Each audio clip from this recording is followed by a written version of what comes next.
చాలా మంది సెలబ్రిటీలు లగ్జరీ లైఫ్ ను ఎంజాయ్ చేస్తూ ఉంటారు. ఖరీదైన కార్లు, లైఫ్ స్టైల్ ను లీడ్ చేస్తుంటారు. లక్షల ఖరీదైన బట్టలు, కోట్లు ఖరీదైన కార్లలో షికార్లు కొడుతూ ఉంటారు. ఇక మరికొంతమంది మాత్రం ఎంత ఆస్తిపాస్తులు ఉన్నా సింపుల్ లైఫ్ ను గడుపుతూ ఉంటారు. ఎంత కాస్ట్లీ కార్లు ఉన్నా కూడా అప్పుడప్పుడు ఆటోల్లో తిరుగుతూ ఉంటారు. తాజాగా ఓ ముద్దుగుమ్మ కూడా ఇలా ఆటోలో తిరుగుతూ కనిపించింది. విపరీతమైన ఫ్యాన్ ఫాలోయింగ్ ఉన్న బ్యూటీ ఆమె మరెవరో కాదు, అందాల భామ ఆలియా భట్. ఈ అమ్మడికి వందల కోట్ల రూపాయల ఆస్తులు ఉన్నాయి. డజన్ల కొద్దీ లగ్జరీ కార్లు ఉన్నాయి. అయినా కూడా ఆటోలో ప్రయాణించింది ఈ అందాల భామ. ఇటీవల ఓ సాయంత్రం ముంబైలో ఆలియా భట్ ఆటోలో తిరుగుతున్న వీడియో వైరల్ గా మారింది. అది చూసిన అభిమానులు ఆశ్చర్యపోతున్నారు. సోషల్ మీడియాలో ఈ వీడియో చూసిన వారు రకరకాలుగా కామెంట్స్ చేస్తున్నారు. కొందరు దీనిని డ్రామాగా అంటుండగా మరికొందరు ఆలియా భట్ కు అనుకూలంగా కామెంట్స్ చేస్తున్నారు. ఆలియా భట్ తన సింప్లిసిటీని చూపించేందుకు ఆటోలో ప్రయాణించిందని కొందరు కామెంట్స్ చేస్తున్నారు. కానీ అసలు విషయం వేరు.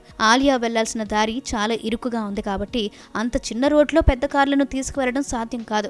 అందుకే ఆమె ఆటోలో ప్రయాణించారని అభిమానులు అంటున్నారు. ఆలియా భట్ తో పాటు ఆమె బాడీ గార్డ్స్ కూడా ఉన్నారు.